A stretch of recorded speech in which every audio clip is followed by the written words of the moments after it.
Hi guys, আজকে থেকে আমরা এই psychology of money Morgan Housel এই বইটি নিয়ে পড়াশোনা করব। আপনাদেরও জানাবো আমি কি জানলাম। প্রতিটা চ্যাপ্টার একটু একটু করে আমরা পড়ব, শেষ করব। তো সঙ্গে থাকুন, দেখতে থাকুন, শুনতে থাকুন। Hello guys, welcome to my channel. আজকে আমরা পড়তে আছি the psychology of money, Morgan হাউজেলের একটি লেখা বই, যেখানে তিনি বলছেন the greatest show on Earth. আমি আমার কলেজ জীবনের অর্থ উপার্জনের জন্য লস অ্যাঞ্জেলস শহরের একটি সুন্দর হোটেলে ভ্যালেট ওয়েটার হিসেবে পার্ট টাইম চাকরি করি। একজন প্রযুক্তি নির্বাহী প্রকৌশলী অফিসার প্রায় সময় আমাদের হোটেলে আসতেন। তিনি একজন প্রতিভাবান ব্যক্তি ছিলেন। তিনি 20-এর দশকে আমেরিকান ওয়াইফাই রাউটারগুলোর মূল প্রধান ডিজাইনার এবং পেটেন্ট অধিকারী ছিলেন। তিনি বেশ কয়েকটি কোম্পানি গঠন করেন এবং পরবর্তীতে বিক্রি করে দেন। তিনি অত্যন্ত সফল প্রকৌশলী ছিলেন, তবে তিনি অর্থ ব্যয় সংক্রান্ত বিষয়ে উদাসীন ছিলেন। তার এমন আচরণকে তিনি শিশুসুলভ বোকামির মিশ্রণ হিসেবে বর্ণনা করব। তিনি প্রায় সময় ডিনারে $1000 খরচ করতেন। তিনি তার বন্ধুদের নিকট সম্পদ জাহির করতেন।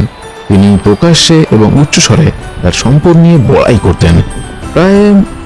প্রায় সময়ে মাতাল অবস্থায় হোটেল থেকে বার হতেন।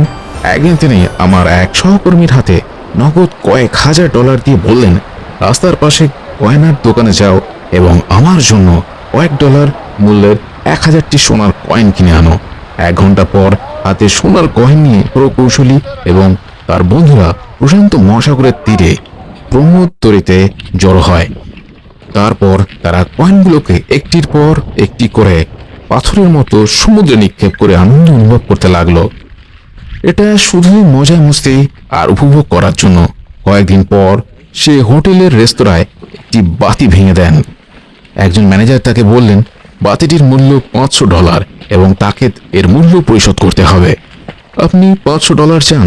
প্রকৌশলী তার পকেট থেকে নগদ একটি ইট বের করে ম্যানেজারকে দেওয়ার সময় অবিশ্বাস্যভাবে মন্তব্য করলেন, এই নেন $5000। এবার আমার মুখের সামনে থেকে চলে যাও, আর কখনো আমাকে এভাবে অপমান করো না। আপনি ভাবতে পারেন যে এই আচরণটি কতক্ষণ স্থায়ী হতে পারে এবং কতটা ঔদ্ধত্যপূর্ণ হতে পারে। আমি কয়েক বছর পর জানতে পারি তিনি অর্থ সংকটে রয়েছেন এবং মানসিকভাবে ভেঙে পড়েছেন। এই বইয়ের মূল লক্ষ্য হলো অর্থ সঠিকভাবে ব্যবহার করার ক্ষেত্রে আপনি কতটা স্মার্ট তা নির্ধারণ করা। আপনার আচরণের সাথে অনেক কিছুর সম্পর্ক রয়েছে। আচরণ শেখানো অনেক কঠিন। আপনি সত্যিকারের অর্থে স্মার্ট। মানুষ বানানো আরও অনেক কঠিন।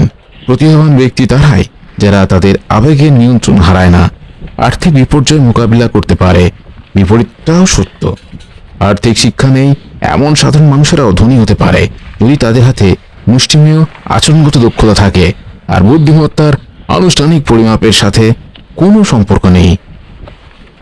আমার প্রিয় মিডিয়া ব্যক্তিত্ব ডোনাল্ড জে অ্যাম্পস রিড, যিনি ক্যারিয়ারের শুরুতে একটি গ্যাস স্টেশনের পরিচালক দারোয়ান ছিলেন এবং পরবর্তীতে একজন সফল আমেরিকান সমাজসেবী এবং ব্যবসায়িক বিনিয়োগকারী হন।